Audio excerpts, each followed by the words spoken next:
wasammi. Jamaan kun jamaa isaa xooyyatanaadha. Jamaa uffata harkaan miicuutii jechuudha. Guys, akkam jirtu nagaa keessanii bakka jirtanitti nageenyi keenya kan jaalalaaf kabajaa isiniif baay'atu jecha.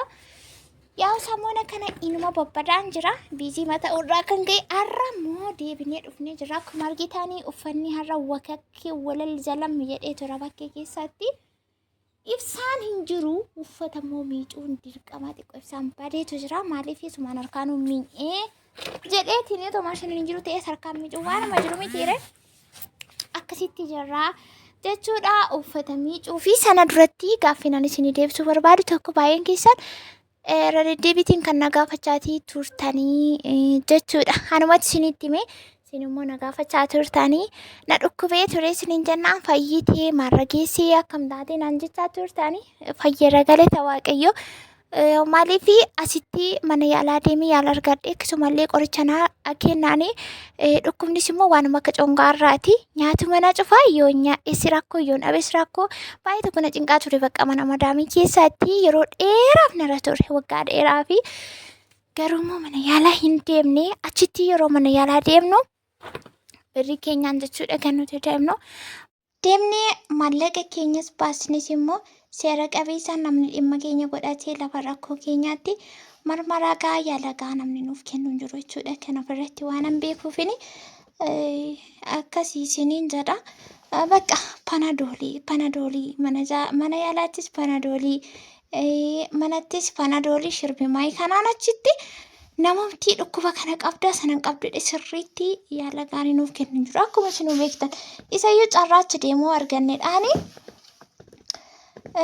Achitti jechuudha yeroo baay'ee deemeera mana yaalaa yeroo baay'ee garuu dhukkuba isa kanaas amma dhukkuba congaarra maal isiniin jedhu kanaaf miti dhukkuba biraati kan baay'ee tokko chaalenjii na godhee bakka yeroo ittiin takkaatti mana yaalaa deemee 3,400 baaseerutu jira jechuudha. Galata waaqayyoo as yeroo keenyummoo waanuma kana keessa darbinee dhufni hin fakkaatu dubbatanii nama amansiisuun illee in ulfaata namni nama namanuu jechuudha. Garuu inni guddaan waaqayyoo waan hundumaa isaafiyyuu galataa fudhatu waan darbeedha. Waan hundumaa dabarsee guyyaa kana sanaaf kenneefi jechuuti barbaadeen. Kana jechuun immoo mana namaa keessa taa'anii yookaan birrii 1,200 amma kana turuuti birrii 50 birrii 20 immoo irratti harka keenyarraa dhabnutu jira. Miindaan keenya hagamii wanti nuti mana yaalaatti baasnu immoo hagam baay'ee dhukkubsadhee ashuraansiillee yeroo ittiin dhabee ashuraansiin egaa baay'ee nama fayyada jetti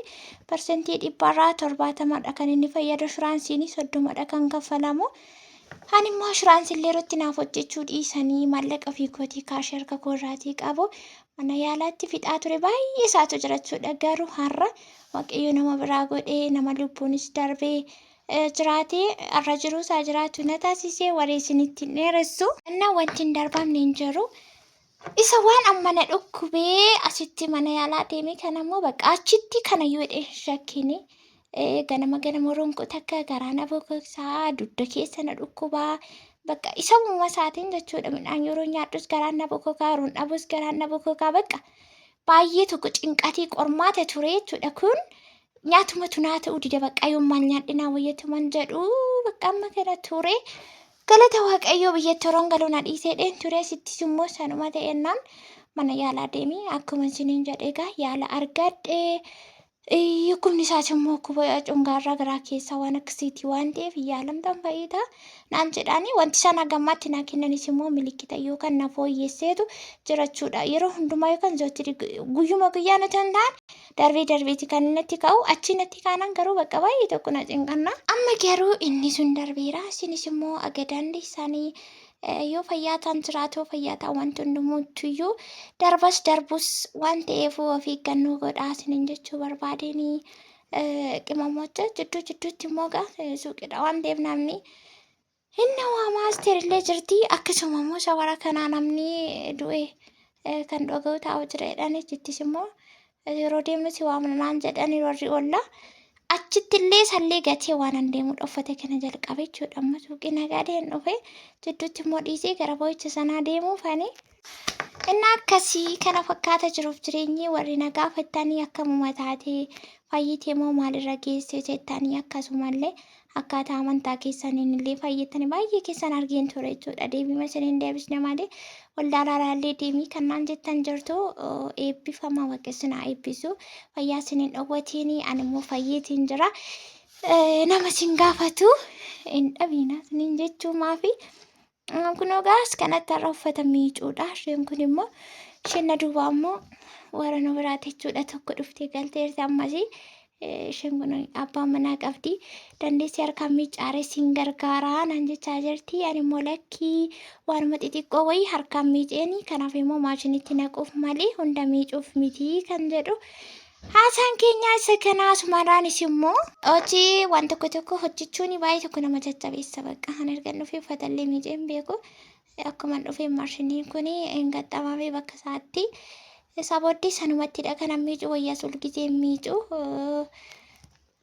innaa akkas waa'ee shinti beetii keessa akkamitti shaawar beetii gashitee manni keessan bilookeettii moo maalidha kan jiru gaaffii akkasii kana immoo please video keenyallee gadi bu'aatii ilaala warri haaraa taatanii akkasumas subscribe godhaatii notificationin akkasiin qaqqabu godhaa jireenya nama tokko irraa wanti baratan wanti hubatan wanti dogoggoraa fi sirreeffatan baay'ee isaatu jiranna hin gowwoominaa bakka hin taanetti sooshaal miidiyaa gaafa fayyadamtan yeroo keessaniin fixiina waan isin fayyadu isa kanadha kan isin hordofuutii qabdan jechuudha keessumaa qimamoonni namni immoo namumarraa barata waan ta'eef isa kanadha. Manni keessan bilookeettiidha moo kan jedhu manni keenya bilookeettis ta'e mukas ta'e waan isin fayyadu hin qabu. Maaliif jennaan manichi amma miti kan ijaarame erga ijaaramee xumurame iyyuu gammeen qofaasaa kan keessa raate waggaa 3 fi arfaffaasaa jechuudha. Nuti mana haaraatti tokko inni wal faana galle osoo hin taane durumaan keessa jira mana keessan yeroo nan dhufu mana keessa jira keessa ture waggaa 3 fi 4 jechuun immoo isa baay'ee fagoodhanna.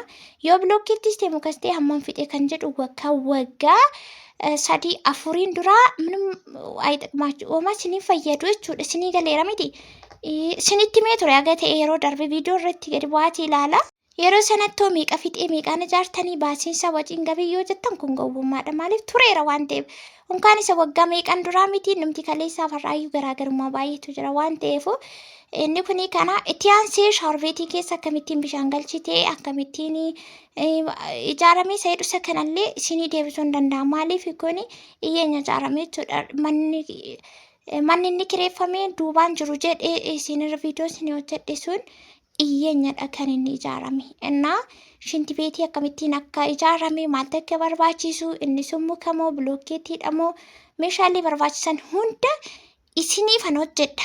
Garuu viidiyoo kana nama dhaggeeffatee koomentii jalatti sirriitti koomentii barreessa jechuudha. Maaliif yoo dhaggeeffatan ta'e isuma har'aa boris deebitanii kan gaafattanii dhoo ta'e faayidaa isiniif hin qabu jechuudha. Isinii galeera miti akkasitti wal hubachuu qabna. Manni immoo yoo bilookeettiitiin ijaarame malee akkamitti shaaworiin bishaan ho'aanii yookaan hiitariin galuu danda'a akkamii manaamni kan jedhu isa kanallee dhiisaa hin danda'amaa jechuudha. Naannoti dura karoora mana duubaan ijaaruu kireessuu manaamni hin qabnu turre haala keenya humna keenya irratti ilaalleetu garuu immoo haguma jiru haguma buluu namni hin mari'ataa yaada horataa wanti tokko simmoo fooyyaa waaqayyo simmoo baay'ee nu gargaare sarvisiin sun hin ijaaramee bakka maashiniin taa'u akkasumallee shinti beetii baay'ee bareedaa ta'e shaaworii bishaan ho'aa wajjin kan qabuu fi kan kireeffatamullee kan ijaarame sana jechuudha. Isa sanarra sirriitti isinitti himuutiin hin danda'amani mukaan ijaarame garuu waan shaaworii waan shinti beetii manaamni sana akkuma isiniin jedhe sirriitti viidiyoo nama dhaggeeffate nama qalbeeffate beekan keessantu barbaada gaaffiin kun deebuu qabamu bira darbamuu qaba jedhee yaada keessan irratti hundaa'e jechuudha. Yoo haga xumuraatti viidiyoo dhaggeeffattanii qulqulleeffattanii bakka isiniin gallee yaada dabalataa gaaffii dabalataas immoo qabaattan ani isinii deebisuudhaaf qophiidha isiniin jechuutii barbaadeen akkasumallee laayik sheer gochuuti. Wal biraan qaqqabsiisa akkasumas immoo waa'ee kaabineetii yookaan meeshaalee mukarraa hojjetaman kan mana keessaa kanneen akka algaa biifee qumsaaxiniitiif istaandii manaamni warri barbaadan jedhee lakkoofsa bilbilaa koo isinii kenneetiin ture jechuudha. Maaliif kan nama sooshaal miidiyaa irratti meeshin gochuurra kan koo isinii kennee keessaan immoo dhuftan na dubbisuu dandeessu jedhee lakkoofsa koo isinii maxxanseetiin ture isas immoo na gaafachuuti. dandeessu seera qabeessa waan gaafattan immoo gaaffii keessan qulqulleessitaniitu gabaabsitanii karaa keessa yoo na gaafattan ta'e isiniif han deebisa. Baay'een keessan as jalatti gaaffii kan biraa gaafattu.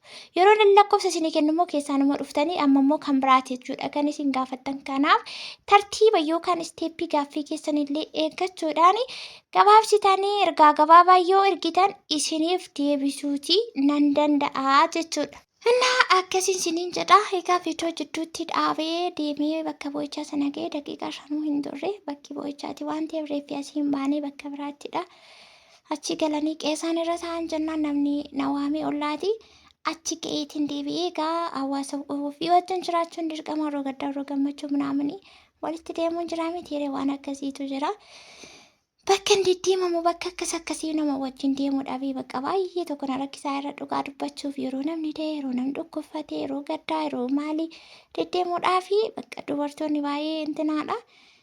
Magaalaa keessas waan ta'eef akka kana wal keessa yaa'anii maal jedhanii wal faana yaa'uu manaamanii waan akkasii hin jiru. Rakkachaan jira akka carraa teemuudhaan nama argadhee nama wajjiniitiin ga'ee ofirraa baaseetiin lubbuu amaaruu jenneetu. Deebinee dhumna jechuudha. Fuuldurattis immoo na milkaa akka isiniin jedhaa gad deebi'ee dhufutti